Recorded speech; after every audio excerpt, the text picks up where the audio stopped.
thank you everyone for joining today.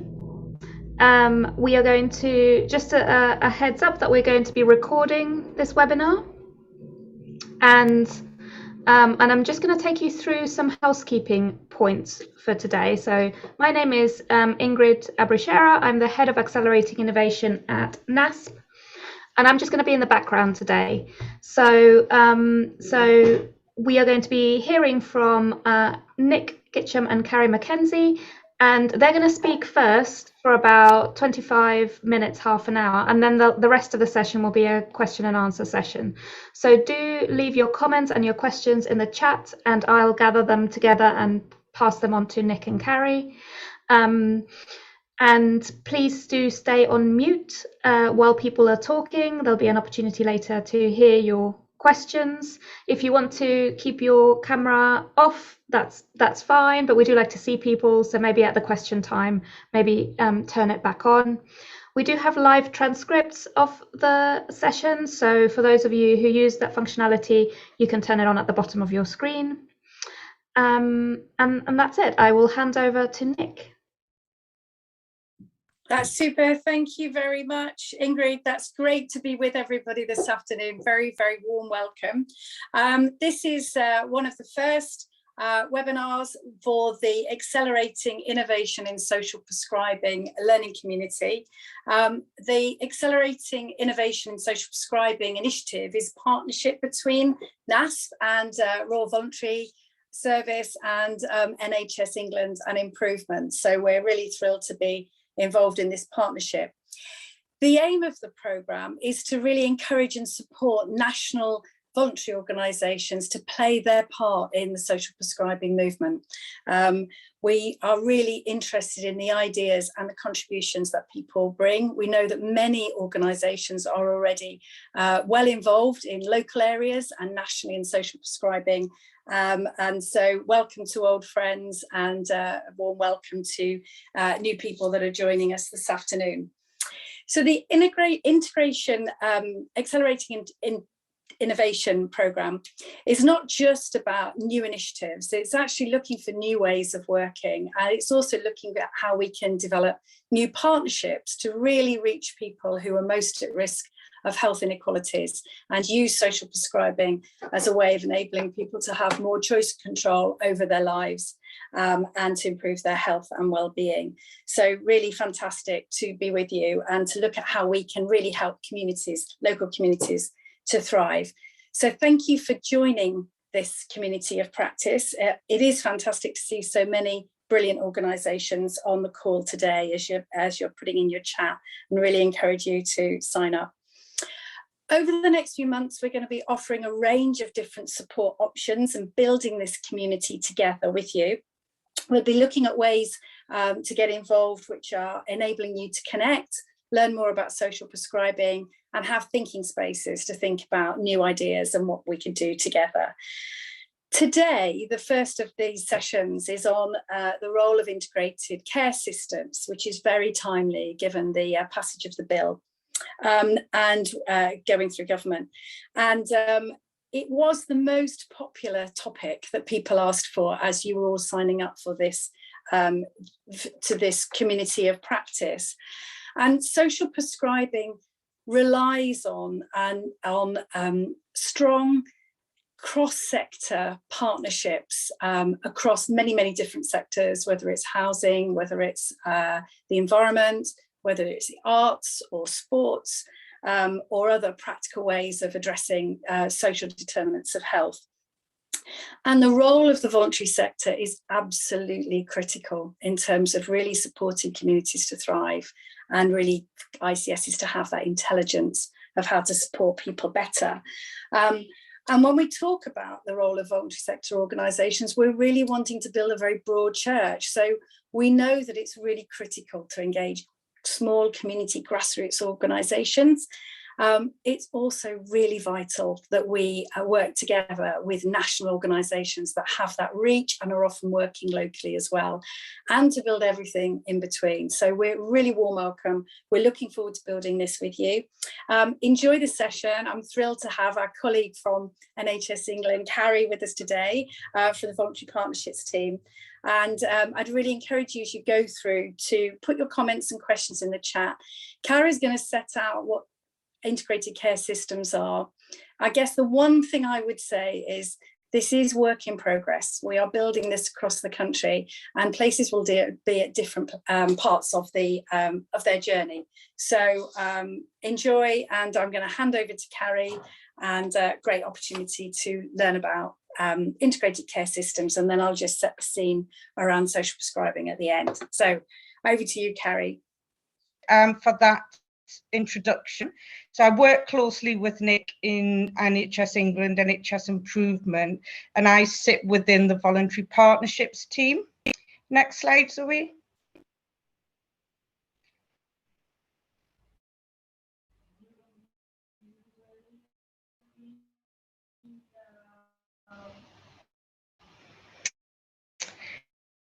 So I just thought I'd give you a bit of strategic context, and Nick touched upon it briefly on her introduction, which was published, it seems so long ago now, in 2019, given everything that's happened in between, and also the white paper, that the bill that's making its way through Parliament, where we're working together to improve health and social care for all. So there's actually a triple aim, and that is to ensure we have financially sustainable services, that there's better health for the whole population and better quality care for patients. And that builds on the existing NHS duties to engage with local communities, for us to collaborate in the performance of our functions, to integrate care and delivery. And what is particularly interesting in this new paper is the improving the health, but also the well-being of residents, which is something new. So next slide, please.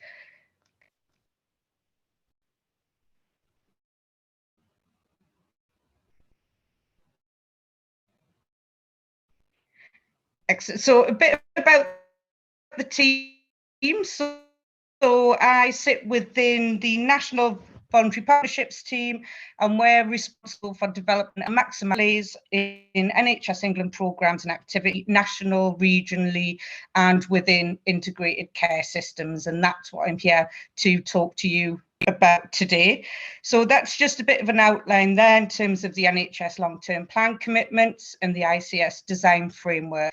And I was really pleased to see the direction of travel in this new bill and in the ICS design framework, because in the addition of the long-term plan back in 2019, there was only 2 mentions of the VCSE sector, one of which was around volunteering. And in the ICS design framework, which is a much smaller document, there's actually 17 mentions of the VCSE sector. So we can see how the sector is starting to embed itself within NHS England thinking as well. And whenever you look in my slide pack, whether you see a sort of hyperlink, that'll take you directly to the document. So there's lots of tools and resources for you to look at outside of this session. So next slide, Zoe.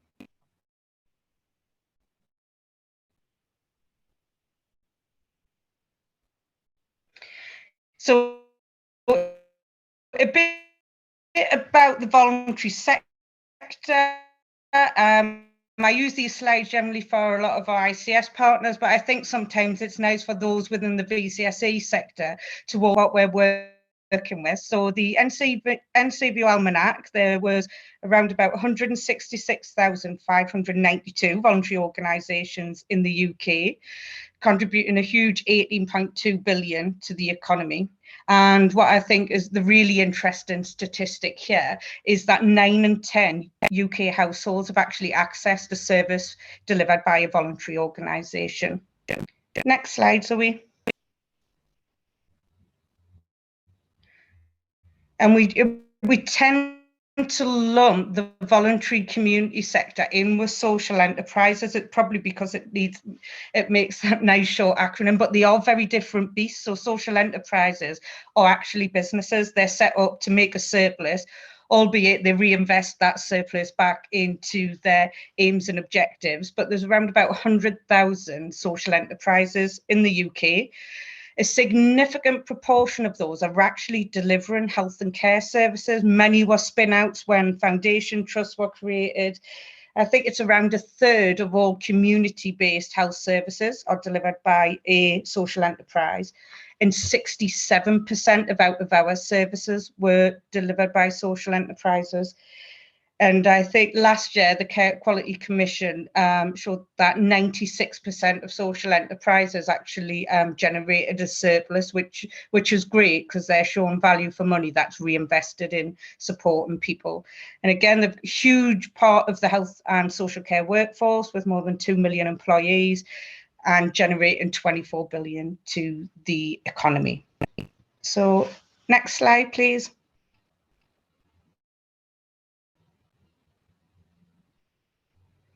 So why work with the sector? For many of you here, you'll be saying this is what we've been saying all along, but it's diverse, offering a huge range of services and approaches. And I've just seen the participant list in the chat, and there's so many different organisations signed up here. It provides reach into different communities and groups, whether that's particular health conditions, whether it's a geographical area or a group that's gathered around protected characteristics. They bring huge assets, insight and investment into systems, flexible and agile. And I think the response to COVID-19 show how quickly the sector can innovate, be created and respond to needs. And as I mentioned before, with the information on social enterprises, you get that value for money. So next slide.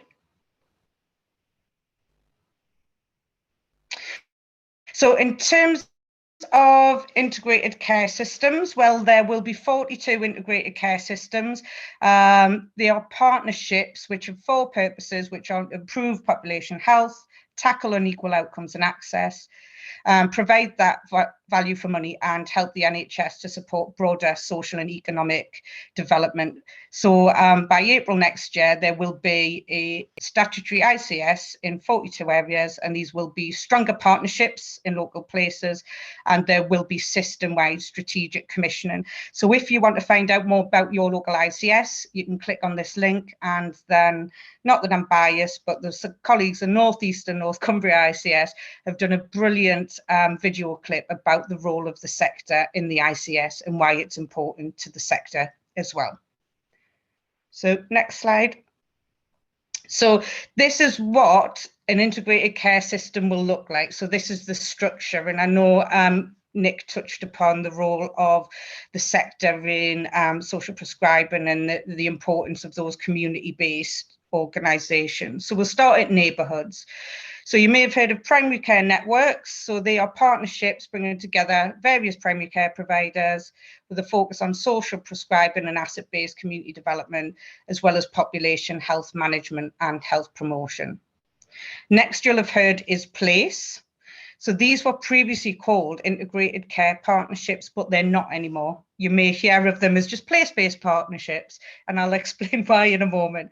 But generally, they sit in a local authority area or a district council. So it's generally where you'll find local government and a lot of sector organisations sat. They may become part of the Health and Wellbeing Board. They cannot merge. You cannot have a Health and Wellbeing Board that becomes a place-based partnership because they have to be separate legally. But you may find that the place-based work is added onto an agenda for a Health and Wellbeing Board. And again, that's looking at integrating care, health inequalities and support and prevention. And then we move on to systems. So they're the 42 footprints I described, and their populations of over 1 million.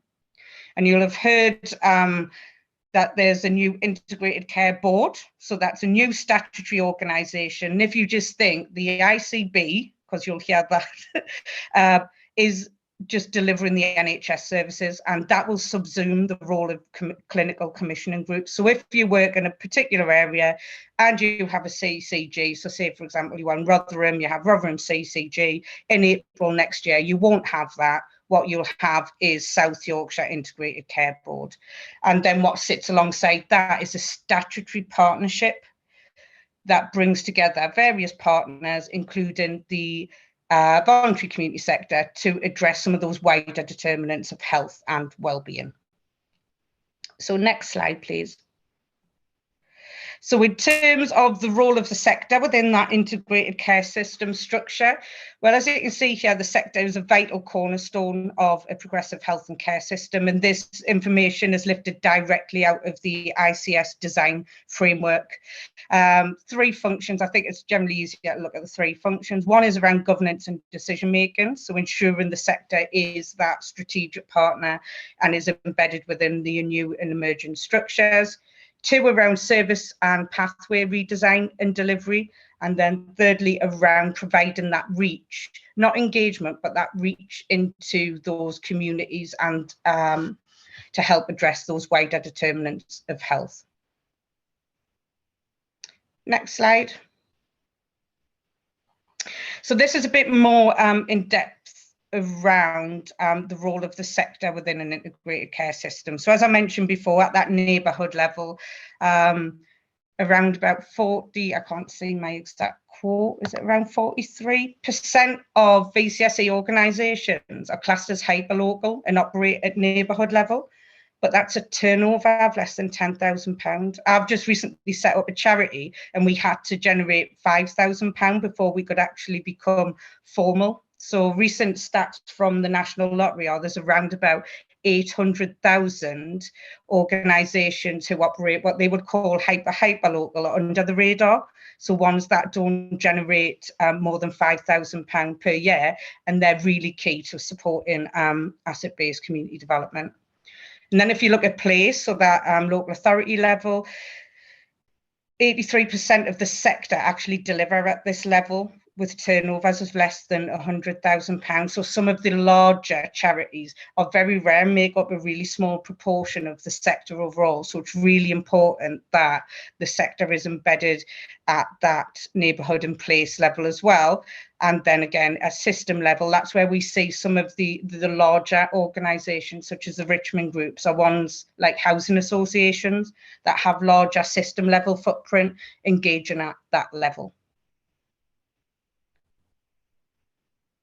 So how will we do this? So there is an expectation from NHS England that by April next year, those integrated care partnerships and the ICB, so that integrated care board, will have a formal agreement in place for how they engage with and embed the sector in governance and decision making, ideally through a VCSE alliance.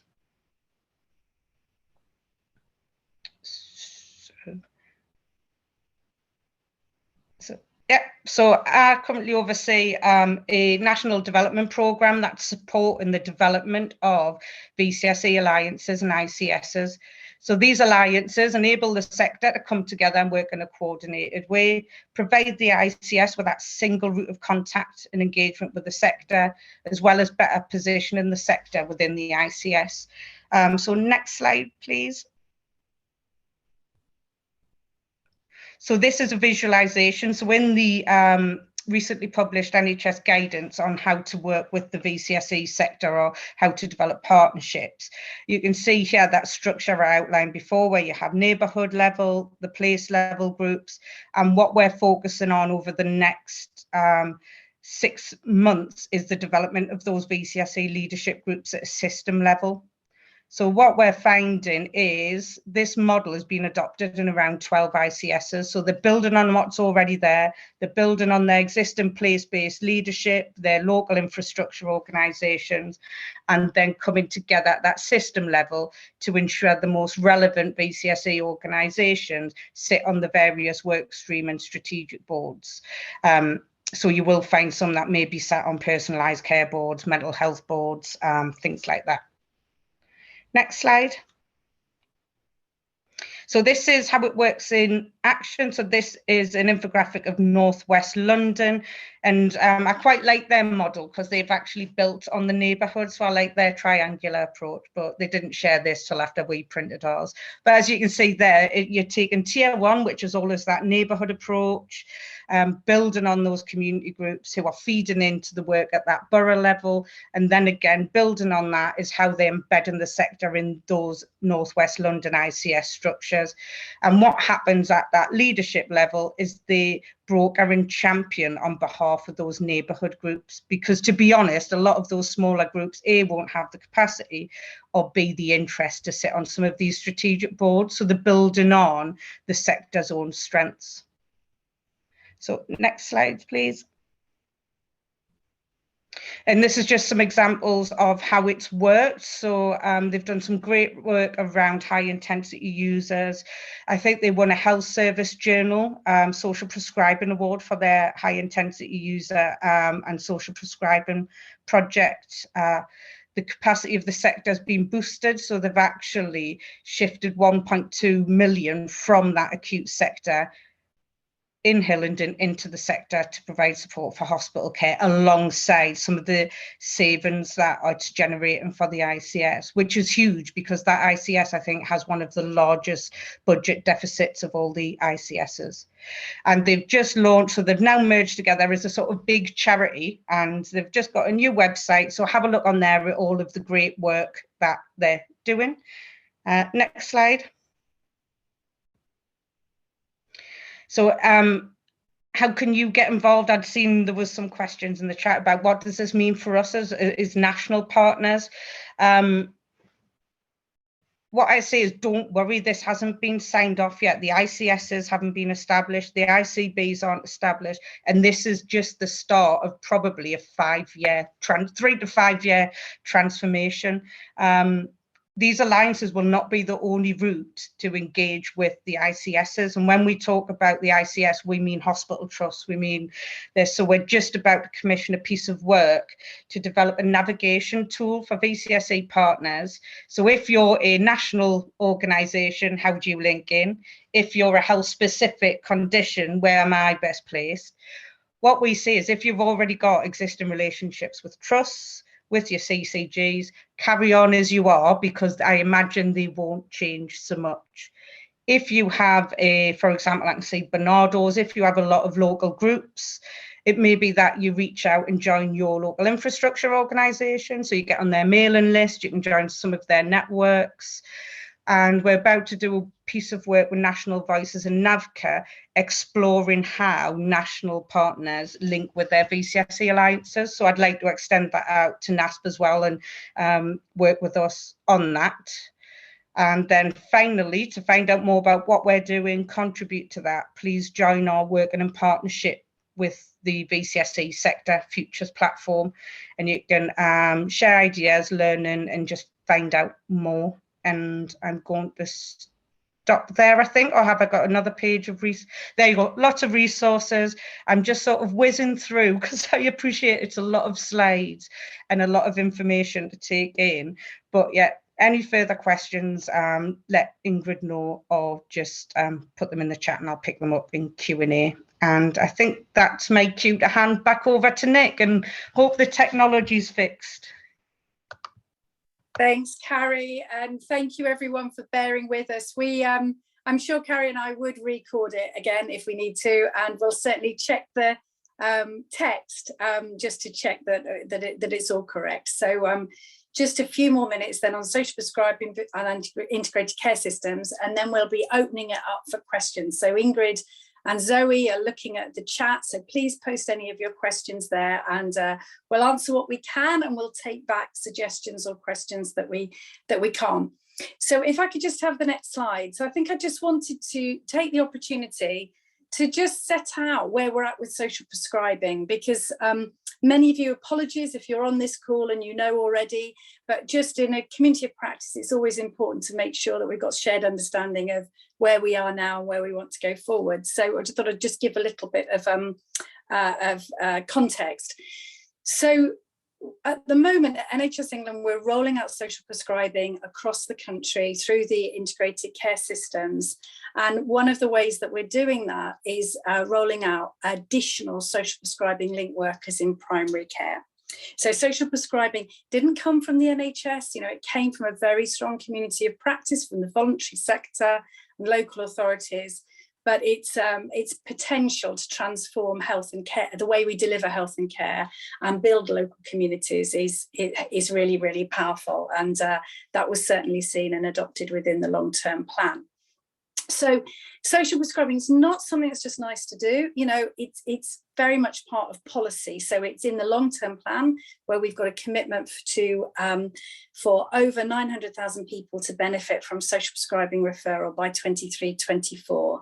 It's ingrained in the GP contract, 5-year GP contract, which every primary care network that Carrie talked about, those clusters of GP practices and multidisciplinary team approach to delivering health and healthcare, has to have access to a social prescribing service. They have to be able to connect with a social prescribing service. Often that will be by either having social prescribing link workers themselves or asking voluntary sector organisations to host them on their behalf.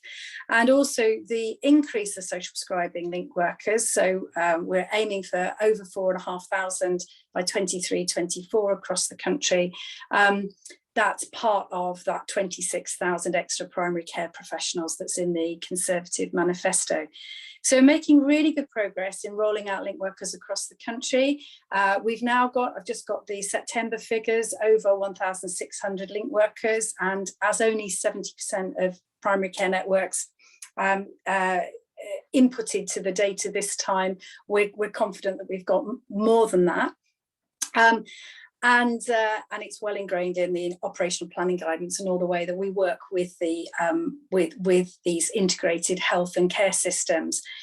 But of course, the role of social prescribing link worker is really, really valuable. It is transforming the way we deliver health, but it's only part of the picture. And there has to be really good voluntary sector offers and local offers of things to connect people to, whether it's the arts, sports, nature-based activities, or practical support and advice around wider determinants of health. And the voluntary sector plays a massive role there. And so we're really starting to broaden the conversation to be able to take more of a systems perspective to social prescribing. So really, how do we get everybody to work together to contribute to strengthening communities and helping people to have more choice and control over their lives and support? So if I can have the next slide, please, Zoe. So just to take it back then to integrated care systems, we've currently been working with colleagues across NHS England, NASP, and voluntary sector and systems to develop what we call a quality improvement tool for ICSs. What would we expect to be happening at a system level, a place level, and a neighbourhood level if we were really going to enable social prescribing to thrive? So I think when you think about those 4 aims that the integrated care systems are intended to do, I think the voluntary sector and social prescribing speaks to all of those. But this 4th one about helping the NHS support broader social and economic development really requires us to work across a broader range of sectors than just health and local authorities. It's really about how we work with transport, with welfare, with education, with housing, and with all of the small, medium and large national voluntary sector organisations in order to deliver that. And so the sorts of things that we've been looking at within that integrated care system maturity tool, the quality improvement tool, is, well, what should be happening in the neighbourhood? So obviously for primary care networks, the big thing that they can be doing is recruiting, training and supporting social prescribing link workers and enabling them to work with local communities to really identify who'd most benefit from social prescribing and make sure that the intelligence that those social prescribing link workers gathers is fed up for commissioning of what's working and not working locally. And so link workers are often a really good bridge between the primary care network and voluntary sector organisations in local communities. But at place level, I think that's really where we can start to look at some of the strategic partnerships that are required in order to enable those local offers of social prescribing activities to be available. So I've been really inspired recently working with the cross-government green social prescribing pilots that are working with green providers and local authorities to really look at how all the different sector partners come together to identify what the needs are of the local population, what green activities they've got in place, and where the gaps are, what things need to be developed in order to create a much more inclusive offer for people with mental health needs in this particular instance. I've also seen with the Department of Transport's recent active travel, walking and cycling pilots that will come online. Been very lucky to be involved in looking at some of those that are coming through. We're seeing some really innovative partnerships across the VCSE, national and small grassroots partnerships, alongside transport sector, health sector, local authority sector. And I think this with the place is really sort of the potential to develop those strategic relationships and a much more systems approach to social prescribing. And then at the system, really looking at, well, what needs to be done once? So what should be in the system's workforce strategy for developing the workforce to make sure that they're really thinking about the needs of social prescribing link workers, but also the needs of partners such as the voluntary sector. So great opportunity there around workforce development, but also around those issues that are perhaps best done once. And that's often where we get some condition-specific work happening, or for particular groups that are most at risk of health inequalities, where they want to take a systems approach. So it's all about how we build those relationships, have those conversations about the shared understanding of what the needs are, a shared understanding of what's possible, and work together to create that by bringing our resources together and looking at more innovative ways of commissioning, such as exploring shared investment funds, etc. So if I can just have the next slide, that's me finished. So if you'd like to find out more about social prescribing generally, and particularly about rolling out the link workers and the ICS offers, then there's another collaborative that you can join there, and we've got fortnightly bulletins and various things that you might be interested in. Okay, so that's Carrie and I done. If we can, now time for the question and answers. So I'm going to ask, I'm wondering if we can get rid of the slide ish, and whether we can come to you, Ingrid, about what sort of questions are coming up in the chat. Thanks, Nick, and thank you to everybody for putting up with the tech issues. This is the world we live in now, when we're all at home. But it's been fantastic content, and I've had a few questions in the chat. So one of them is about kind of the definition of neighbourhood and place and system. So Jeremy asks, thinking of neighbourhood as somewhere with a population of 50,000 doesn't really work for 17% of the population that live in rural areas. So that might be a question for Carrie. How do we account for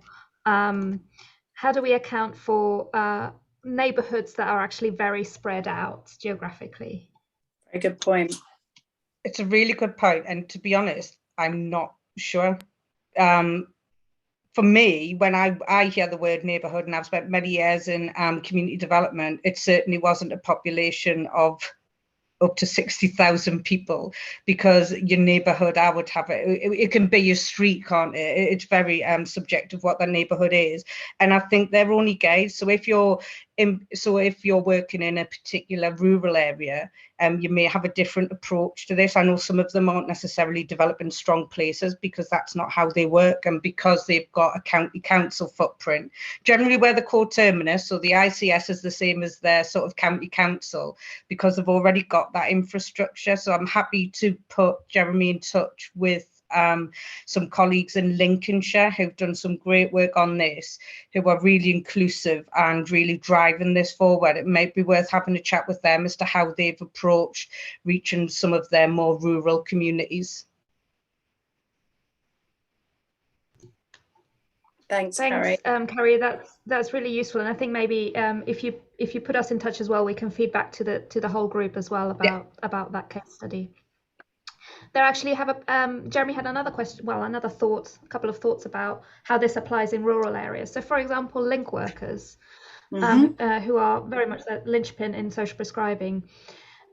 Nick, maybe you can answer how would this work in a rural area where there's a really big geography for a link worker to cover, and is it possible to combine link workers with other roles in those rural areas? Yes, really good point. Thank you. It's so important we tailor this for local ecosystems, and everywhere will be very different. So what we encourage, Ingrid, is we encourage people to work together with their local partners to develop a shared plan for social prescribing. So a local strategy, if you like. So that's about, you know, what's the footprint that they're looking at? What are the different roles that they've got within that footprint across the local authority, the VCSE, might be other partners such as public health, and then how they're adding the link workers in primary care to that, so that we're taking a joined up strategic approach to the development of the link worker workforce, and we're taking a joined up strategic approach to developing the community activities within that area as well. So in fact, in the primary care guidance for the contract at the moment, it does talk about shared plan, and we were really pleased with the some of the guidance that Carrie shared for ICSs on how to work with the VCSE. It does talk about local strategic plans for social prescribing, so looking at the link workers and looking at the activities. That's the way forward. So we're going to need to do more to help areas do that. But yeah. And let me just follow up on that, on another question on the chat about link workers, which is, can we think about hosting link workers within community VCSEs rather than directly with GPs and PCNs? And my understanding, Nick, is that's already happening. I don't know if you have a sense of how broad that is, or what the you know, what the balance is between the two. So our soft intelligence at the moment is that over 70% are hosted by the VCSE. So they're funded through the additional role scheme, but hosted in the VCSE. The really critical thing here is the partnership between primary care and the VCSE. We want primary care to be involved with social prescribing and to see its potential. And we want the VCSE to work in partnership, be able to work in partnership with local authorities. So where a VCSE organisation hosts a link worker on behalf of primary care, they can attract a host fee of £2,400. That's a contribution towards the hosting, but that is they're the only role in the additional roles that where we've got that allowance at the moment, given the value that of good relationships between good connectivity between VCSE and primary care for social prescribing. Brilliant, thank you. And I have a question, a slightly different question, probably maybe for Carrie, which says, we are headquartered in Bridgewater in Somerset. However, we provide support to children and families nationally. How do we engage with ICSs without the need to develop multiple relationships with all 44? And that comes from Keith. Yeah, I think, again, as I mentioned, the very distinctive roles between the VCSE. So the VCSE alliances that we're creating are very much about the strategic input into the governance of those structures locally. I think for a lot of VCSE providers like yourselves, you would possibly sit more naturally within provider collaboratives. We are doing some work. We're just about to scope the strategic engagement group. So we've identified, so there's a there's a National Health and Wellbeing Alliance. So that is funded by the Department of Health and Social Care. Is it the Health Intelligence Agency? I still call it Public Health England, and NHS England, NHS Improvement. And that is a National VCSE Alliance to inform and influence the development of health and social care policy and to feed in the view of its members. That membership was renewed, and I think there's up to 20 national VCSE organisations who are part of there now, and some of them may be some of your national member organisations. So it's important to check if you're part of any national member organisations that they're feeding in your views and experiences, or in fact feeding some of this information back to yourselves. But they're very much focused now on the health inclusion groups and health inequalities. So what we've realised is that there's a potential gap. So where we had infrastructure organisations, which it could be Jeremy with the ACRE, it could be NAVCA, the National Association for Voluntary Community Action, or even National Voices, because they're not specifically membership organisations for these health inclusion groups, there's no space for them to engage. So we're just doing some scoping for a stakeholder engagement group to bring in those national infrastructure organisations' voices into NHS England and planning. And then also alongside that, we're scoping a VCSE provider forum. So that's some of the bigger ones like yourselves, ones like the Richmond Group, who are national, who are delivering services possibly in all 42 ICS, to work out how we can work better with them. But that's not going to happen this financial year, as I don't even think the guidance for provider collaboratives has gone out yet. But I would very much say watch this space, and we'd love to be able to come back to NASP and some of your members to help inform some of that thinking. That would be really great, Carrie. Thank you. And just to let everybody know, that's something that we're going to follow up with Carrie and with Nick in the coming months to create much more opportunities for you guys to feed into that, and also to understand and communicate the progression of those projects further. I have a question about children and young people. So we've got a lot of organisations here that support children and young people, which I'm really pleased about, including the Barnardo's Consortium, so welcome. But one of the questions is about local strategic plans. So do local strategic plans also include social prescribing for children and young people? And maybe, Nick, you could say something more general about how children and young people might benefit from social prescribing? Yeah, that's really helpful, and it's fantastic to have Barnardo's on the call, as well as many others. This is an area I'm very passionate about, so I'll try and keep it short, Ingrid. So there's no requirements at the moment around these local strategic plans, but we're really keen to be working with colleagues within NHS England to see what else we can be saying about children and young people. Social prescribing for children and young people is much newer, actually. So what we're seeing is quite a rapid increase over the last year around developing social prescribing, really from 0 to 25. So looking at it from maternity through to up to young people moving into adulthood at 25. It's quite different. Often what we're finding is that the link workers are placed in different places. They might be attached to schools, or they might be in local youth organisations. So, we are sort of seeing that it develops slightly differently. And of course, the stakeholders that you need to work with, because education is such a key agency, are different as well. So I think we're at an exciting time with social prescribing for children and young people. So we've got some good practice across the country. We're working with NAS to pull some of that together, and other partners such as Barnardo's, Street Games, others, what to find out what's working, what's not working. And we will be developing with colleagues and stakeholders a toolkit in the new year, which sets out some advice on how to develop social prescribing for children and young people. But we've seen it be really effective with women who are pregnant and are experiencing mental health needs and are lonely, and connecting them up on the basis of what matters to them, what they're interested in, whether it's music or local walking groups or whatever, rather than what's wrong with them. So we're seeing some really interesting things, as well as with young people, how it can connect people up into finding what they're interested in, and how that might evolve into career choices, as well as connecting people on the basis of what's needed. So I think what I would say is it's sort of developing this area, and that's one of the areas we'd really like to work with the innovation programme on. I think that's somewhere where we've got huge potential to spread and scale some good practice across the country.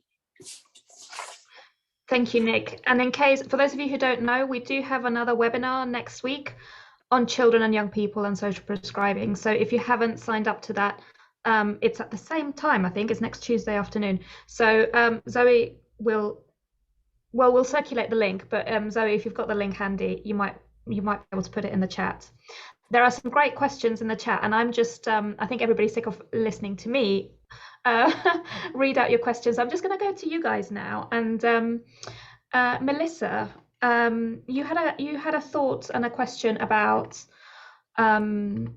advice, about organisations that provide advice. Would you be able to summarise that for us? Yeah, of course. Can you hear me? Oh, sorry, just give me 1 minute. Yeah, of course. Yeah. So it wouldn't be a massive surprise because I obviously work for National Citizens Advice.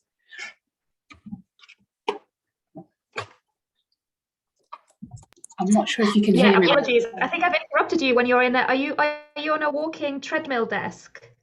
Yeah, I am. It's all right. That's I'm taking my headphones out just to be able to hear it a little bit better. My screen is completely frozen, so hopefully you can still hear me, but I'll carry on anyway. Definitely, Yeah, so go ahead. I suppose it's more of a comment than anything, and it's you know, I think social prescribing is fantastic, and you get to see that acknowledgement that people's wider determinants are a real key factor in the health of their lives. So for me, that's something that's really positive. I suppose the issue is, and a few other people pointed out around that.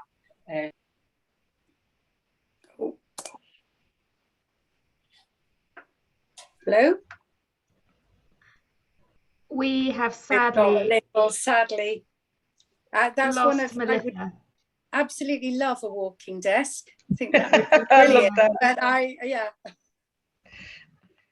Okay, so one of her question. Hi, Melissa, you're back. I might read out your question if that's all right. So, it might be better because my internet's really struggling today. Sorry about that.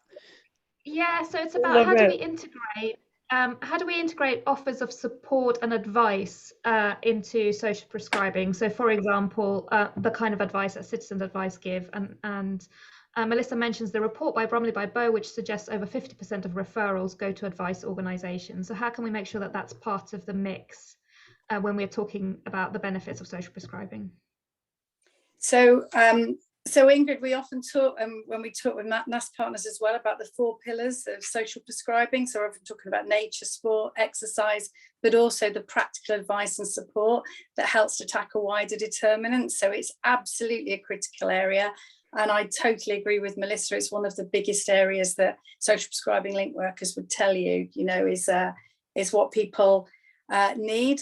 And we have really good examples around the country of where social prescribing link workers are working really closely with Citizen Advice Bureau and other partners that provide that type of support in order to be able to connect people up well. And in fact, we were also, I'm thinking about some brilliant work that's happened in Hertfordshire, but also just visiting one of the green social prescribers last week in Nottingham, which was St Anne's Allotment, identifying that lots of the people that they were supporting were experiencing money matters issues, and how they were arranging for things to be delivered at St Anne's Allotment, as well as actually accessing other offices. So I think the really critical thing here is about the relationships that are built up between the link workers and between the local providers.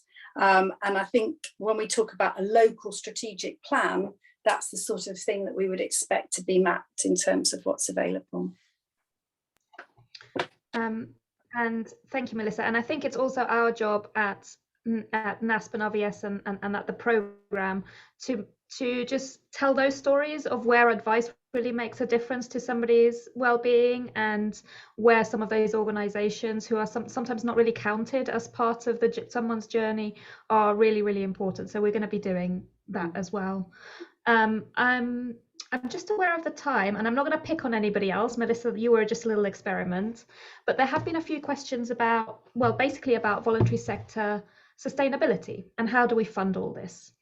And we know that social prescribing is only as good as the prescriptions that exist in communities and around the country. So what can either of you say something about the plans that there are in terms of supporting and resourcing the offers that organisations on our call today have?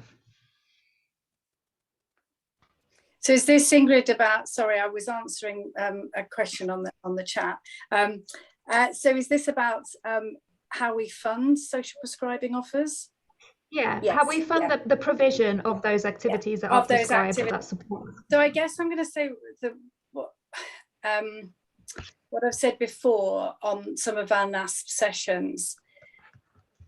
The sorts of needs that social prescribing identifies are holistic. You know, they're not the sole responsibility of health or care. They need a variety of sources of funding in order to support that, because, you know, you've got various government departments that are responsible for housing, for the natural environment, for arts, for, you know, so it needs everybody to come together. So I think that's why we are really encouraging people to develop shared place-based plans for social prescribing that really set out what the needs of the population are, map what's in place, identify where the gaps are, and work together across the sectors to identify how those needs can be met. And that might be by putting resources together, or it might be by attracting statutory funding or charitable funding, or in some areas they set things up with a fund, a shared investment fund, so they can also attract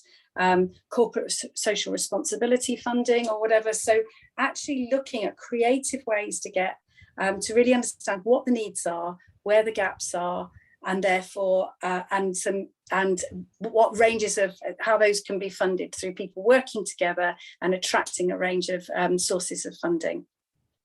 So it's really taking that whole system approach towards social prescribing. It's not just the responsibility of the NHS. It will never achieve what it's meant to be if we rely on one partner to do this. It's about everybody working together to deliver that.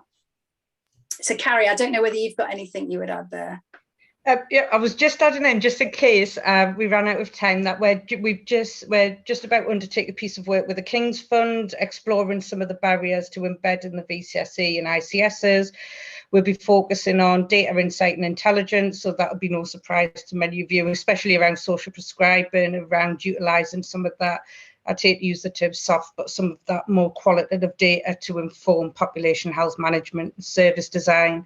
The role of the VCSE in service design and pathways, with a particular focus on personalised care, and the role of the sector in keeping people well on the elective waiting list. And then finally looking at the different investment and sustainability models, not just for social prescribing, but the sector as a whole, because it's not, the sector isn't just social prescribing, the sector is whatever it was, and it just so happens that you can reach that through a social prescription. And it shouldn't be that the sector is now just social prescribing. It is, Nick said, from the edge, because they are still independent small groups and organisations or charities that are doing what they set up to do for the people and communities they want to serve. It just so happens it also now hits a local government, NHS, or someone else's outcome. But yeah.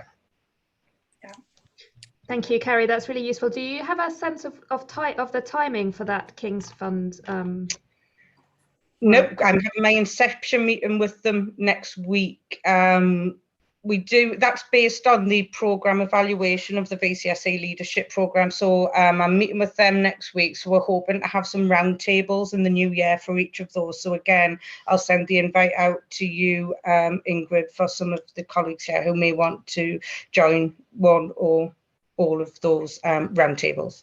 Thank you. So Ingrid, Fantastic. I'm really conscious. Sorry, I was just going to say I'm really conscious of time. So I just wondered whether we could hand over to you just to explain what will happen next, and just to thank people for lots of brilliant questions and for joining us this afternoon. We're really looking forward to working with you. Thank you very much, Nick. And yes, thank you for attending today. These webinars and the topics in these webinars are a direct response to the things you tell us you want to know about. So definitely let us know in the chat if there are other topics that you would like us to feature in these webinars. And just to let you know, this isn't the only time that we're going to talk about the role of ICSs in social prescribing. We'll be talking about this for the next 2 years. So we'll be moving the content forward and creating workshops where we can come together to work out, how does this work for my project, for my aims and aspirations? how do I look at my own portfolio of programs and think about how it fits with local plans and local outcomes. So we will be building on this content. So thank you very much for joining us today, and any feedback will be very, very appreciated. And do join us next week if you're interested in thinking about how social prescribing can improve the lives of babies, children, and young people. Thank you. Thank you.